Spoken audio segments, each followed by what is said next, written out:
ಬೋಲೋ ಶ್ರೀಕೃಷ್ಣ ಪರಮಾತ್ಮ ಕಿ ಜೈ. ನೋಡಿ ಮೋಡ ಏನು ಸಖತ್ತಾಗಿದೆ. ನಿಜವಾಗ್ಲೂ ನಿಜ ಹೇಳ್ತೀನಿ, ನಿಮ್ಮೆಲ್ಲ ಸಹಾಯದಿಂದ ನೋಡಿ ಗುರೂಜಿ ಸೈಕಲ್ ತಳ್ಕೊಂಡು ಹೋಗ್ತಾ ಇದ್ದಾರೆ. ಆ ಕಡೆ ಒಂದು ಪೆಡ್ಲು ಬಿಚ್ಚಿದ್ದೀವಿ, ಈ ಕಡೆ ಒಂದು ಪೆಡ್ಲು ಬಿಚ್ಚಿಸ್ತೀವಿ. ತುಂಬ ಥ್ಯಾಂಕ್ಸ್, ತುಂಬ ಧನ್ಯವಾದ. ಆ ತಾಯಿ ದೇವಿ ನಿಮ್ಮೆಲ್ರಿಗೂ ಆಯಸ್ಸು, ಆರೋಗ್ಯ, ಐಶ್ವರ್ಯ ಎಲ್ಲ ಕೊಟ್ಟು ಕಾಪಾಡಲಿ. 18 ಶಕ್ತಿಪೀಠಗಳು ಬೇಗ ಮುಗಿಸ್ತೀನಿ. ನಿಜವಾಗ್ಲೂ ತುಂಬ ಸಾಕಾಗಿತ್ತು ನನಗೆ. ಬ್ಯಾಗು ಹೇಳೋಕ್ಕಾಗಲ್ಲ, ಅದು ಆ ನೋವು ನಮಗೆ ಗೊತ್ತು.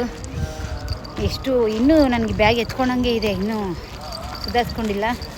ಬಟ್ ಸೈಕಲ್ ತೊಗೊಂಡಿದ್ದು ನನಗೆ ಹೆವಿ ಖುಷಿ ಆಯಿತು. ನಿಮ್ಮೆಲ್ರಿಗೂ ಕೋಟಿ ಕೋಟಿ ಕೋಟಿ ಧನ್ಯವಾದಗಳು.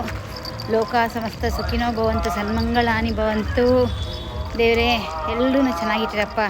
ಅದರಲ್ಲೂ ಮೇಯ್ನ್ ಇನ್ಸ್ಟಾಗ್ರಾಮ್, ಫೇಸ್ಬುಕ್ ಇವ್ರುಗಳೇ ನನಗೆ ತುಂಬ ಸಹಾಯ ಮಾಡಿರೋದು. ಈ ಯೂಟ್ಯೂಬು, ಫೇಸ್ಬುಕ್ ನೋಡೋ ಅಭಿಮಾನಿ ದೇವರುಗಳಿಗೆ ಕೋಟಿ ಕೋಟಿ ಕೋಟಿ ಧನ್ಯವಾದ. ಸಿಕ್ಕಾಪಟ್ಟೆ ಖುಷಿ ಆಗ್ತಿದೆ ಸೈಕಲ್ ಬಂದಿದ್ದು. ಭುಜದ ಮೇಲೆ ಇದ್ದಿದ್ದು ಭಾರ ಕಮ್ಮಿ ಆಯಿತು. ಹಬ್ಬ ಭಗವಂತ ಕಾಪಾಡ್ದ. ಬೋಲೋ ಶ್ರೀಕೃಷ್ಣ ಪರಮಾತ್ಮ ಕಿ ಜೈ. ಮೋಡ ನೋಡಿ ಏನು ಸಕ್ಕತ್ತಾಗಿದೆ. ಹೋಗ್ತಾ ಇದ್ದಾರೆ ಗುರುಜಿ.